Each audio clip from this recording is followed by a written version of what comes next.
Hi, this is CK at CK Education, and today I want to talk about financial aid.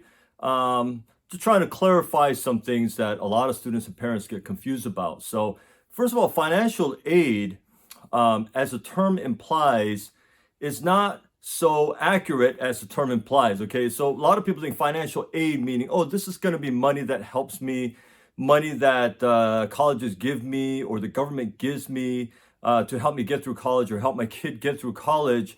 But actually, financial aid is a very broad term. Financial aid is any money, whether it's money that you have to pay back or money that you don't have to pay back, that the college or the government may give you to help you get through college. So there are two broad categories. Financial aid has money you have to pay back, which means basically student loans.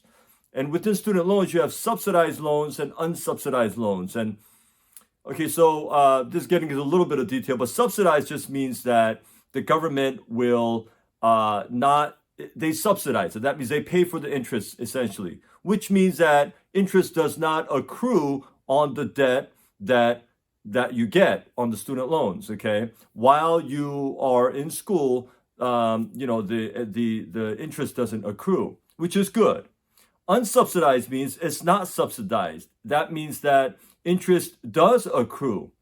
And so while you're going through school and as you get these loans, if you get loans in your freshman year, by the fourth year, interest will have accrued on that loan. Now you say, well, I'm not just going to get I'm just going to get the subsidized loans. Well, sometimes you don't have a choice because when colleges offer you student loans, and by the way, you have to fill out FAFSA. Any kind of financial aid, if you want to get it, you have to fill out FAFSA.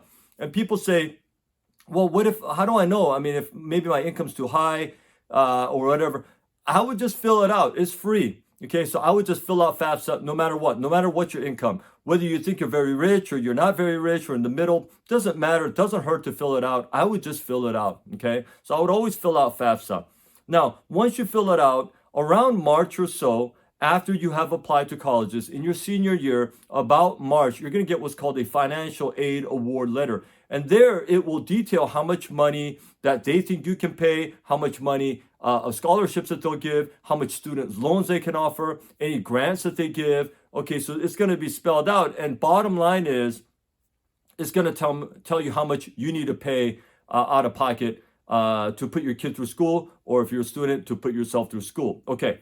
So sometimes though, they don't offer all subsidized loans. It'd be great if they did, but some of the loans, let's say you need $10,000, they might offer $5,000 subsidized and $5,000 unsubsidized. So if you want the full $10,000 in loans, you have to get all of that, and half of it's going to be unsubsidized, which isn't as good, but you really have no choice unless you have other money that you can pay to substitute for that. So sometimes you don't have a choice like this, all right?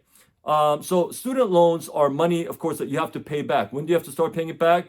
It's usually 6 months after you graduate college, and then it's usually a 10-year loan. So you graduate college, 6 months later, you start getting your bill, and then you have 10 years to pay it. Now, it can be deferred. You can put it off, and it's pretty easy to do that. You just go on the website, and, it's pretty easy to put it off. But unless you absolutely have to, you don't want to keep putting it off, because as of today, student loans are unforgivable. Even if you declare bankruptcy, you still have to pay student loans. So that's the way it is as of right now, today, the law. So, that's why I strongly urge parents and students, reconsider getting big student loans. I tell my students, I tell my friends, I say, look, you should put your kids through college, and you should get through college with 0 student loans. And I've said this in previous videos many times, but let me just repeat it here. How do you do that? You go to a local public university. You commute from home. Why commute from home? Because it reduces your college expenses by 50%. And you work 15 to 20 hours a week, you the student. And then during your your summer break, work 30 to 40 hours a week. By that time, you're 18 years old. You're an adult. You can go get a job that pays $15, $16, $17 an hour, and you can put yourself through college, actually. Okay, so if you do that, the college expenses should be low enough if you go to a public university that you commute to from home, that you working part-time, you should be able to put yourself through college. So that is a way to get through college with 0 student loans, which I highly recommend, because There are horror stories of millions and millions and millions of Americans, including people I know who have gotten way too much student loans, and they're spending the next few decades after they graduate paying it off, which is absolutely terrible and not recommended. I don't recommend that. All right, let's go back to financial aid now. So financial aid, you got the money you have to pay back, which is student loans. And there are monies that you don't have to pay back, like grants. Now, grants, I covered in another video. This is something that is given only to low-income families. And when I say low income, it's typically like $30,000 to